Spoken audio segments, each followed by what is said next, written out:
만일 그리스도 안에서 우리가 바라는 것이 다만 이 세상의 삶뿐이면 모든 사람 가운데 우리가 더욱 불쌍한 자이리라.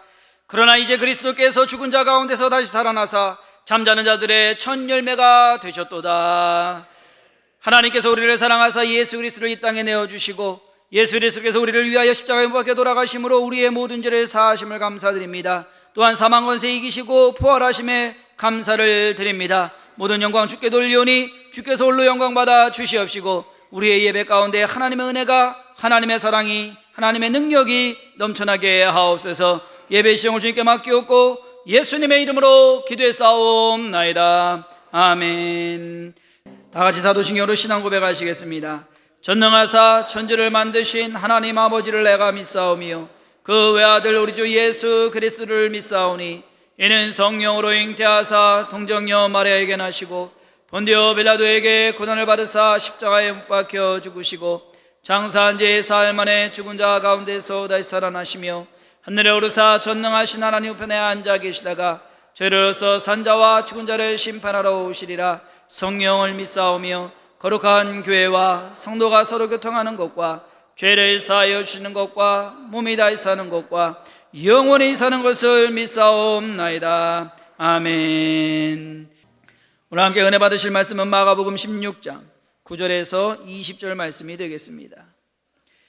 예수께서 안식 후 첫날 이른 아침에 살아나신 후 전에 7 귀신을 쫓아내어 주신 막달라 마리아에게 먼저 보이시니 마리아가 가서 예수와 함께 하던 사람들이 슬퍼하며 울고 있는 중에 이 일을 알림에 그들은 예수께서 살아나셨다는 것과 마리아에게 보이셨다는 것을 듣고도 믿지 아니하니라. 그 후에 그들 중 2 사람이 걸어서 시골로 갈 때에 예수께서 다른 모양으로 그들에게 나타나시니 2 사람이 가서 남은 제자들에게 알리었으되 역시 믿지 아니하니라. 그 후에 11 제자가 음식 먹을 때에 예수께서 그들에게 나타나사 그들의 믿음 없는 것과 마음이 완악한 것을 꾸짖으시니 이는 자기가 살아난 것을 본 자들의 말을 믿지 아니함일러라. 또 이르시되 너희는 온 천하에 다니며 만민에게 복음을 전파하라. 믿고 세례를 받는 사람은 구원을 얻을 것이요 믿지 않는 사람은 정죄를 받으리라. 믿는 자들에게는 이런 표적이 따르리니 곧 그들이 내 이름으로 귀신을 쫓아내며 새 방언을 말하며 뱀을 집어 올리며 무슨 독을 마실지라도 해를 받지 아니하며 병든 사람에게 손을 얹은즉 나으리라 하시더라. 주 예수께서 말씀을 마치신 후에 하늘로 올려지사 하나님 우편에 앉으시니라. 제자들이 나아가 두루 전파할세 주께서 함께 역사하사 그 따르는 표적으로 말씀을 확실히 증언하시니라. 아멘. 이 시간에는 시온 성가대가 하나님께 찬양 드리겠습니다.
우리 주 예수 그리스도께서 사망 권세 이기시고 부활하신 날입니다. 사랑하는 사람이 죽었다가 다시 살아난다고 한다면 그보다 더 기쁜 일이 어디 있겠습니까? 작년 5월 26일에 유조선을 예언하던 나이지리아 선박 제이슨 호가 갑자기 방향이 틀어지면서 대서양의 깊은 바닷속으로 침몰하는 사건이 있었습니다. 마침 그 배에서 120km 떨어진 곳에서 유전 작업을 하던 네덜란드 잠수부들이 이들을 구출하려고 출동해서 달려왔지만은 그들의 그 시신을 건지는 데는 3일이나 걸렸습니다. 그 잠수부들이 들어가서 제이슨 호의 선장과 10여 명의 선원들을 이렇게 죽은 시신을 인양하고 나오려고 하는 찰나에 에어 포켓 속에 살아있는 선원 한 사람을 발견하게 되었습니다. 기적이 아닐 수가 없습니다. 다른 사람 다 죽었는데 이 한 선원이 살았던 것입니다. 이 사람의 이름은 해리슨이라고 요리사입니다. 배가 갑자기 이렇게 충격을 받고 침몰하는 가운데 기절을 했어요. 그래서 기절하고 깨나 보니까 대서양의 깊은 바다 33m 속에 배가 가라앉은 속에 있었다는 것입니다. 그래서 눈을 떠보니까 그 위에 공기가 좀 남아서 글로다가 헤엄쳐가 가지고 이렇게 3일을 버티면서 끊임없이 주님 앞에 구해달라고 기도를 했습니다. 생존 불가의 그런 예감이 들 때에 아내가 들려준 그 성경 구절을 그는 수없이 외웠습니다. 그 성경 구절이 뭐냐면 시편 18편 6절입니다. 우리 함께 읽어봅시다. 내가 환난 중에서 여호와께 아뢰며 나의 하나님께 부르짖었더니 그가 그의 성전에서 내 소리를 들으시며 그의 앞에서 나의 부르짖음이 그의 귀에 들렸도다. 세상에 대생 한복판 깊은 바닷속에서 부르짖는 이 해리슨의 기도를 우리 주님이 들으시고 이제 3일 동안 그 에어포켓의 공기를 다 마시고 산소가 다해서 이제는 포기할 수밖에 없다 하는 그런 순간에 바로 이 잠수부들이 그를 발견하게 되고 그를 구출하게 되었습니다. 그가 살아나와서 기자들과 인터뷰에서 첫 번째 한 그 말이 내가 주님께 간절히 기도했더니 주님께서 내 기도를 들으셔서 나를 살려주셨다라고 한 것입니다. 지금 진도 앞바다 맹골이라고 하는 곳에 세월호가 침몰되어서 250여 명이 넘는 그러한 학생들과 또 사람들이 아직도 빛을 보지 못하고 있습니다. 안타깝게 짝이 없는 이러한 일들로 인해서 온 국민뿐 아니라 온 세계가 슬퍼하고 있습니다. 이런 가운데 그들을 구출할 수 있는 방법은 무엇일까? 참으로 그들이 주님의 보호를 받아서 살아나온다고 한다면 우리에게 얼마나 큰 기쁨이 되겠습니까? 계속해서 희망을 놓지 말고 기도해야 될 줄로 믿습니다. 오늘 본문은 예수님의 부활하심으로부터 제자들에게 나타나시고 제자들에게 사명을 주시고 그리고 주님께서 하늘에 승천하심으로써 제자들이 주님께서 맡기신 그 사명을 전파할 때에 그 따르는 표적이 확실히 나타남으로써 부활하신 예수님을 증거하게 되었다고 하는 내용입니다. 시간적으로 보면 예수님이 부활하신 후로부터 이 말씀이 기록된 데까지는 약 50일이라고 하는 그런 기간이 있었지만은 그러나 이 말씀은 오늘도 살아 역사하여 주셔서 우리의 삶 가운데 부활의 그런 능력이 나타나고 있다고 하는 것을 믿으시길 바랍니다. 부활의 그 놀라운 생명의 능력은 식물에서부터 동물, 그리고 우리 사람에게까지 모든 면에서 역사하고 있습니다. 그리고 사랑하는 여러분들은 예수님이 다시 사신 것처럼 우리도 부활의 소망을 가지고 날마다 소망을 가지고 살아감으로써 여러분들의 삶이 승리하는 삶이 되기를 주의 이름으로 축원합니다. 제일 먼저 주님께서 부활하신 다음에 제자들에게 나타나셨습니다. 놀라운 것은 주님이 생존에 계셨을 때에 제자들에게 내가 예루살렘에 올라가서 장로들과 서기관들과 바리새인들 그리고 제사장들에게 고난을 받으시고 3일 만에 살아나야 되겠다고 하는 말씀을 여러 차례 말씀을 드렸습니다만은 제자들 가운데서 그 말씀을 들은 사람들 가운데서 예수님이 사신다고 하는 것을 믿은 사람 또는 기대한 사람이 한 사람도 없다고 하는 것이에요. 그러므로 우리가 듣는 것과 믿는 것이 얼마나 차이가 많으냐 하는 것을 알 수가 있습니다. 왜 그들은 그것을 믿지 못했을까요? 그 능력 많으신 그 주님께서 십자가에 달리신다고 하는 것은 상상할 수가 없는 것입니다. 이들은 그 예수님이 왕이 된다는 것은 상상할 수 있었어도 그 십자가에서 비참히 돌아가신다고 하는 것은 상상할 수가 없었습니다.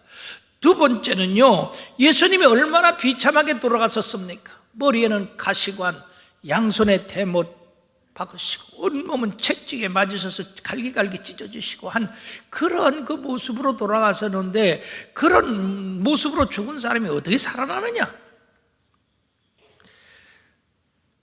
뿐만 아니라 이들은요, 자기들에게 그러한 그 고난이 닥칠까봐 어떠든지 이 당국에 눈을 피해서 숨기에 바빴던 사람들입니다. 그러니까 그들에게 이러한 당황한 마음을 가지고 있는 사람들에게 주님이 말씀하신 게 기억날 리도 없고, 자기 앞날을 걱정하는 그 사람들이 주님의 장래를 걱정할 필요 없을 것입니다. 그러나 주님은 말씀하신 대로 3일 만에 안식 후 첫날 무덤을 여시고 다시 살아나셨습니다. 이것이 온 인류에게 소망을 주는 말씀입니다. 그러시고 제자들에게 나타나셨는데 제일 먼저 막달라 마리아에게 나타나셔서 주님의 살아계신 그 모습을 보이시고 말씀을 나누시며 제자들에게 가서 내가 살아났다고 전하걸 하고 말씀했습니다.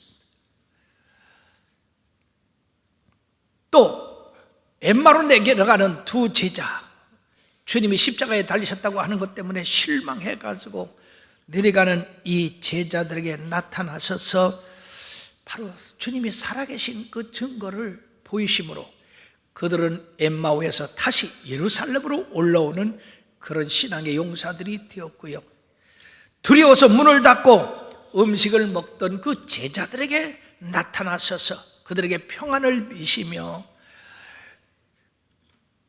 의심하는 그들에게 주님은 부활하신 증거를 나타나시는데 내 손과 내 옆구리 이 못자국과 창자국을 보고 내가 살아난 것을 너희들이 믿어라.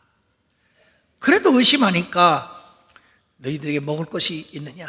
그래갖고 제자 중에 한 사람이 생선 한 토막을 주니까 그걸 잡수셨어요. 보라, 나는 영이 아니다.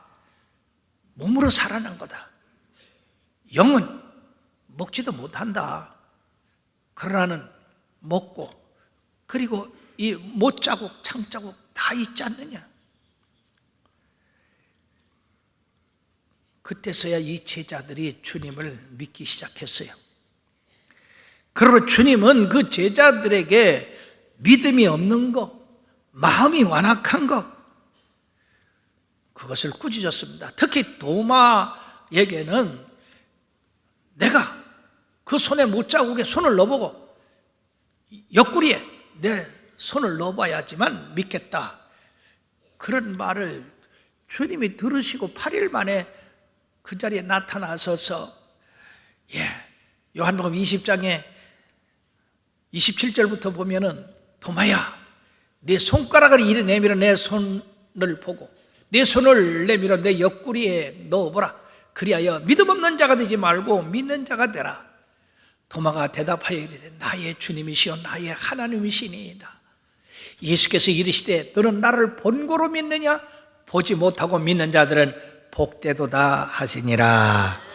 나와 여러분들은 주님의 그 못자국, 그 주님의 창자국 보지 않았으면은 그것을 그대로 믿습니다. 돌아가신 그대로 다시 살았음을 믿습니다. 그러니까 이 자리에 있는 여러분들, 이 말씀을 듣는 모든 분들은 복 있는 자들입니다. 주님은 제자들이 믿음 없음을 꾸짖으신 다음에 그들에게 이처럼 믿음을 넣으시고 성령을 받게 하시고 성경을 가르쳐서 깨닫게 하셨습니다. 모세로부터 다윗과 그리고 많은 이사야 선지자들, 그들이 기록한 그 말씀을 통해서 예수님이 세상에 오셨고 고난받으셨고 인류를 구원하시기 위해서 보배 피를 흘리셨고 그리고 사망 권세 이기시고 부활하신 것을 증거케 하심으로 말미암아서 그 당황했던 그 사람들이 이렇게 주님을 따르게 되고 믿게 되고 사모하게 됐는데요, 여기서 우리들이 좀 더 살펴볼 것은 주님을 가장 사랑했던 여인들 가운데서 막달라 마리아에게 가장 먼저 보이셨다고 하는 것. 그러므로 주님이 이제 다시 재림하실 때인데 그 재림하실 때에 주님을 아주 지극히 사랑한 사람들이 먼저 주님을 뵙게 될 줄 믿습니다. 또 낙심된 자들에게 나타나셔서 그 낙심된 마음을 일으키시고 세우시는 주님이십니다. 여러분 낙심됐다고 해서 주저앉지 마십시오. 주님 바라보고 다시 일어나시길 바랍니다. 또 두려워하는 자들에게 오셔서 그 두려움을 내쫓고 두려움 대신에 담대함을 주셔서 주님을 증거하게 하신다 하는 것입니다. 여러분들 무슨 형편에 있든지 주님은 여러분들을 일으켜 세우셔서 여러분들로 말미암아 강하고 담대해서 주의 일 하도록 인도하시는 주님이십니다. 독일의 유명한 신학자인 위르겐 몰트만이라고 하는 분이 17세 때 제2차 대전 독일군으로 징집이 되어서 전쟁터에 나가 싸우다가 영국군에게 포로가 잡혀서 수용소에 들어가게 되었습니다. 수용소에서 너무나 심한 모욕과 그리고 고통으로 말미암아 좌절했는데 거기다가 자기 고향인 함부르크가 폭격을 맞아가지고 전부 잿더미가 되고 그 가운데서 자기 가족들이 전부 죽었다고 하는 소식까지 들을 때에 이 몰트만에게는 모든 게 절망이었었습니다. 소망이 조금도 없었습니다. 그런 이런 가운데 삶의 의미를 잃어버리고 자살하려고까지 생각을 하고 있는 가운데에 그 수용소를 방문한 목사님이 성경책 한 권을 몰트만에게 주면서 읽으라고 했습니다. 이 몰트만이 성경을 읽다가 그 능력 많으신 예수님께서 십자가에 달려서 비참하게 돌아가실 때 사랑하던 제자들조차 전부 주님을 버리고 도망친 그 사실을 보고 주님이 가장 외롭고 그리고 고통스러울 때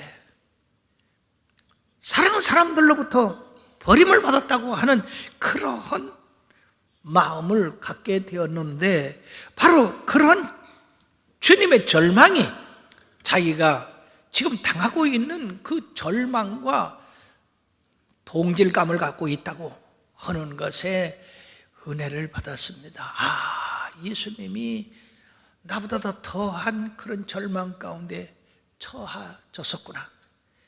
계속해서 성경을 읽는 가운데에 세상에 장사한 지 40일 만에 무덤 가운데서 부활하셨다 하는 그 말씀을 읽고 자신에게 큰 위로가 됐습니다.